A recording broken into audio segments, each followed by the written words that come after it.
بسم اللہ الرحمن الرحیم۔ السلام علیکم ورحمۃ اللہ وبرکاتہ۔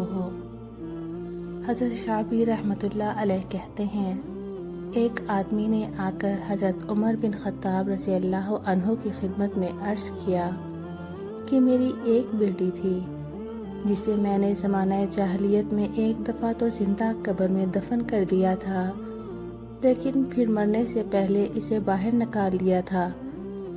پھر اس نے ہمارے ساتھ اسلام کا زمانہ پایا اور مسلمان ہو گئی۔ پھر اس سے ایسا گناہ سرزد ہو گیا جس پر شرعی سزا لازم آتی ہے۔ اس پر اس نے بڑی چھری سے خود کو ذبح کرنے کی کوشش کی۔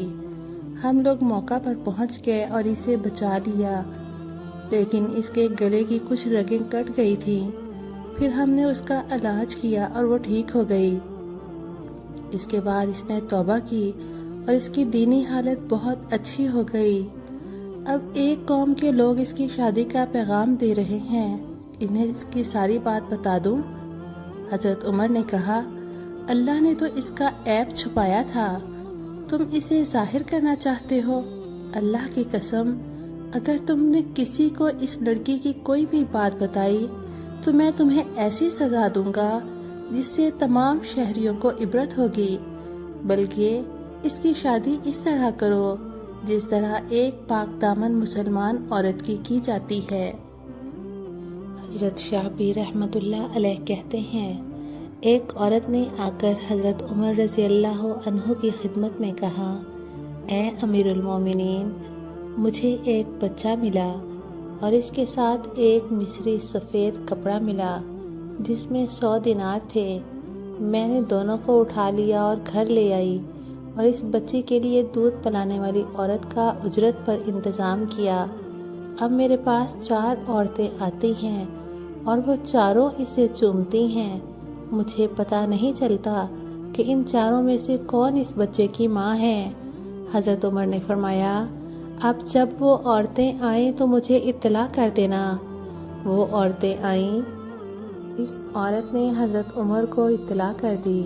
حضرت عمر اس کے گھر گئے اور ان میں سے ایک عورت سے حضرت عمر نے کہا، تم میں سے کون اس بچے کی ماں ہے؟ اس عورت نے کہا، اللہ کی قسم، آپ نے معلوم کرنے کا اچھا انداز اختیار نہیں کیا۔ اللہ تعالیٰ نے ایک عورت کے عیب پر پردہ ڈالا ہے، آپ اس کی پردہ داری کرنا چاہتے ہیں؟ حضرت عمر نے فرمایا، تم نے ٹھیک کہا ہے۔ پھر اس پہلی عورت سے کہا، آئندہ جب یہ عورتیں تمہارے پاس آئیں تو ان سے کچھ نہ پوچھنا اور ان کے بچے کے ساتھ اچھا سلوک کرتی رہنا۔ اور پھر حضرت عمر واپس تشریف لے گئے۔ حضرت صالح رحمۃ اللہ علیہ کہتے ہیں، میری ایک باندی سے زنا صادر ہو گیا۔ میں اسے لے کر حضرت حکم بن ایوب رحمۃ اللہ علیہ کے پاس گیا۔ میں وہاں بیٹھا ہوا تھا کہ اتنے میں حضرت انس بن مالک رضی اللہ عنہ تشریف لے آئے اور بیٹھ گئے اور فرمایا، اے صالح، یہ تمہارے ساتھ باندی کیوں ہے؟ میں نے کہا، میری اس باندی سے زنا صادر ہو گیا ہے، اب میں اس کا معاملہ امام کے سامنے لے جانا چاہتا ہوں تاکہ وہ اسے شرعی سزا دے۔ حضرت انس نے کہا، ایسے نہ کرو اور اپنی باندی کو واپس لے جاؤ اور اللہ سے ڈرو اور اس کے عیب پر پردہ ڈالو۔ میں نے کہا، نہیں، میں ایسے نہیں کروں گا۔ حضرت انس نے فرمایا، ایسے نہ کرو اور میری بات مانو۔ وہ بار بار مجھ پر اصرار فرماتے رہے، یہاں تک کہ میں باندی کو واپس لے گیا۔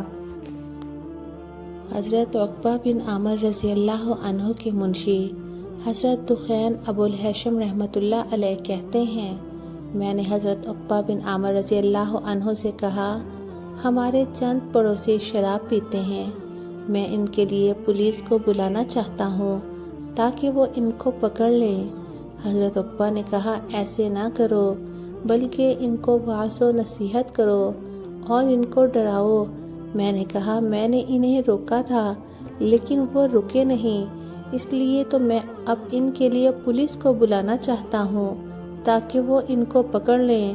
حضرت عقبہ نے کہا، تمہارا ناز ہو، ایسے نہ کرو، کیونکہ میں نے حضور صلی اللہ علیہ وسلم کو یہ فرماتے ہوئے سنا ہے کہ جس نے کسی مسلمان کے عیب کو چھپایا تو گویا اس نے زندہ درگور لڑکی کو زندہ کیا۔ حضرت بلال بن سعد اشعری رحمۃ اللہ علیہ کہتے ہیں، حضرت معاویہ رضی اللہ عنہ نے حضرت ابو درداء رضی اللہ عنہ کو خط میں لکھا کہ دمشق کے بدماشوں کے نام لکھ کر میرے پاس بھیجو، تو حضرت ابو درداء رضی اللہ عنہ نے فرمایا، میرا دمشق کے بدماشوں سے کیا تعلق اور مجھے ان کا پتہ کہاں سے چلے گا؟ اس پر ان کے بیٹے حضرت بلال نے کہا، میں ان کے نام لکھ دیتا ہوں، اور ان کے نام لکھ کر دے دیے۔ حضرت ابو درداء رضی اللہ تعالیٰ عنہ نے فرمایا، تمہیں ان کا پتہ کہاں سے چلا؟ تمہیں ان کا پتہ اس وجہ سے چلا ہے کہ تم بھی ان میں سے ہو، اس لیے ان کے ناموں کی فہرست اپنے نام سے شروع کرو اور ان کے نام حضرت معاویہ کو نہ بھیجے۔ حضرت شعبی رحمۃ اللہ علیہ کہتے ہیں، حضرت عمر بن خطاب رضی اللہ عنہ ایک گھر میں تھے، ان کے ساتھ حضرت جریر بن عبداللہ رضی اللہ عنہ بھی تھے۔ اتنے میں کسی کی ہوا خارج ہو گئی جس کی بدبو حضرت عمر رضی اللہ تعالیٰ عنہ نے محسوس کی، تو فرمایا، میں تاکید کرتا ہوں کہ جس آدمی کی ہوا خارج ہوئی ہے وہ کھڑا ہو اور جا کر وضو کرے۔ اس پر حضرت جریر نے فرمایا، اے امیر المومنین، کیا تمام لوگ وضو نہ کر لیں؟ اس سے مقصد بھی حاصل ہو جائے گا، اور جس کی ہوا خارج ہوئی ہے اس کے عیب پر بھی پردہ پڑا رہے گا۔ حضرت عمر نے فرمایا، اللہ آپ پر رحم فرمائے، آپ جاہلیت میں بھی بہت اچھے سردار تھے اور اسلام میں بھی بہت اچھے سردار ہیں۔ پردہ پوشی کی کیسی اچھی ترکیب آپ نے بتائی۔ اللہ پاک ہمیں بھی دوسروں کی پردہ پوشی کرنے کی توفیق عطا فرمائے۔ اللہ پاک ہمیں اپنے حبیب محمد مصطفیٰ صلی اللہ علیہ وسلم کی سنتوں کو زندہ کرنے والا بنائے اور دنیا اور آخرت میں عافیت کی زندگی نصیب فرمائے۔ آمین۔ وآخر دعوانا ان الحمد للہ رب العالمین۔